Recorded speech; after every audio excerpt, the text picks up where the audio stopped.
The clock on my phone glowed. 1:17 a.m., way past my curfew.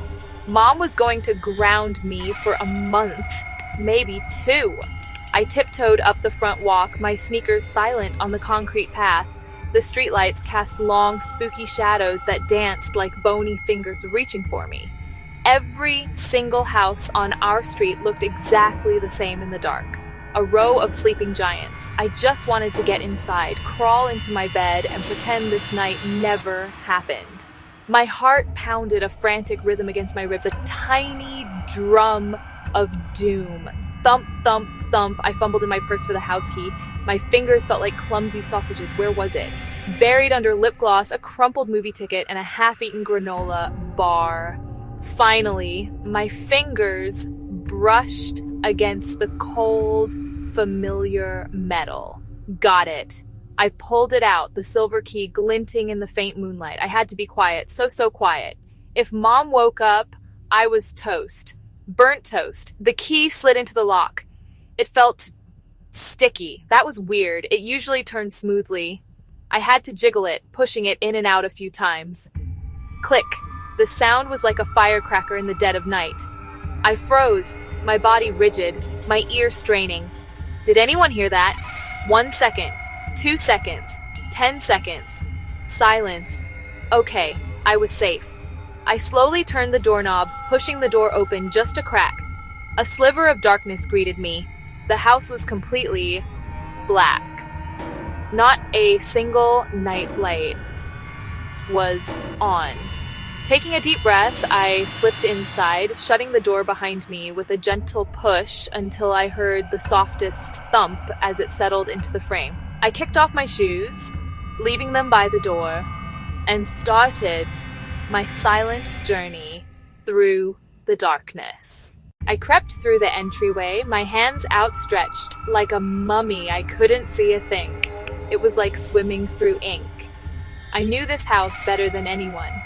I could walk it blindfolded. Or so I thought. My foot bumped into something hard and low. A small table? We didn't have a table there. I frowned, confused. My fingers brushed the wall, searching for familiar, smooth wallpaper.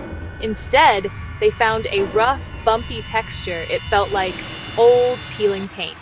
Weird. Mom just had the hallway painted last spring. My mind was fuzzy from being so tired. I must be remembering things wrong. I just needed to get upstairs. I found the bottom of the staircase and started to climb. Each step seemed to groan under my weight. Creak! I winced, pausing after every single sound. Creak! Grun! These stairs were so much louder than I remembered. It was like they were screaming, "She's home! She's late!" I imagined Mom sitting up in bed, her ears perked, listening.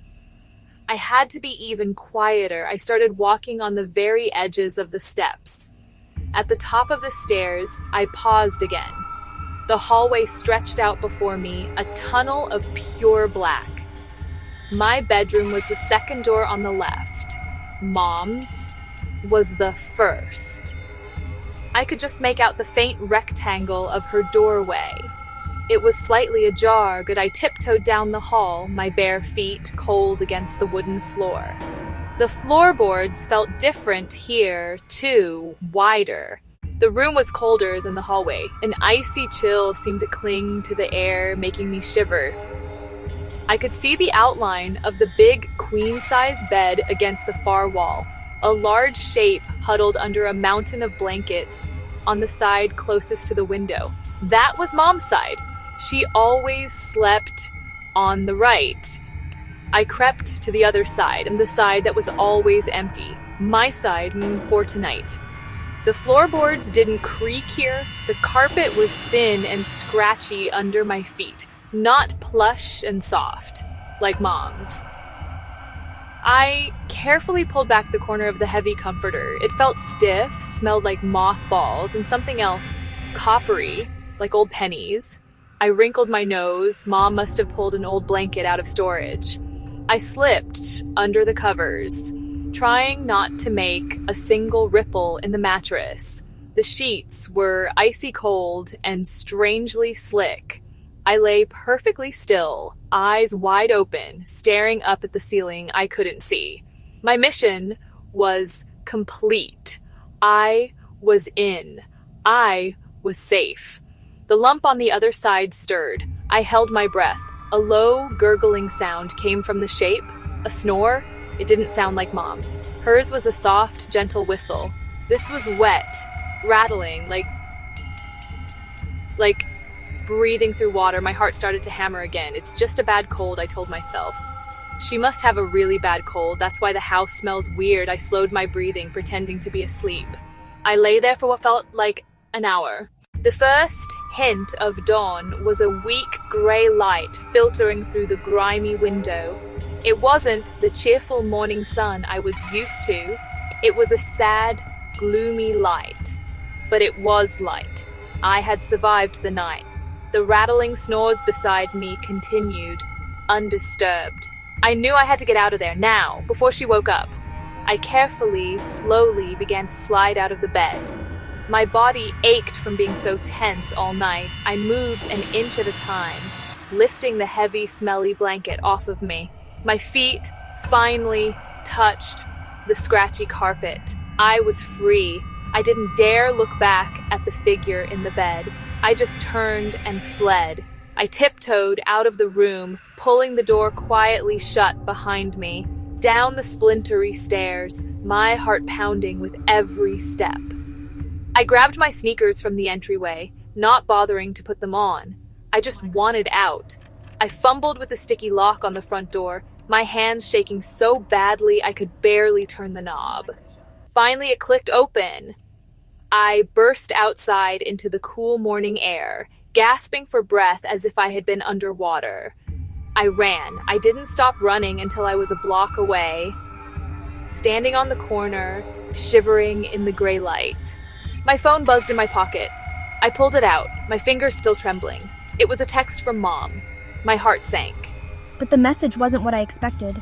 Don't come home. Whatever you do, do not come home. Someone broke into our house last night. I'm at the neighbors. We called the police. Please, honey, tell me you're somewhere safe. My phone slipped from my fingers and clattered onto the pavement. I slowly lifted my head, my legs shaking too much to stand. I looked back down the street. I hadn't run from my house. I was a block away from a house that looked just like mine. The house I had just spent the night in. Number 142. My house was number 124. A cold dread, sharper and more horrible than anything I had felt during the night, washed over me. If that wasn't my mom in that bed, then who was it? What was it? The front door of the strange house creaked open. The dark, lumpy shape from the bed shuffled out onto the porch. Its face turned slowly toward me.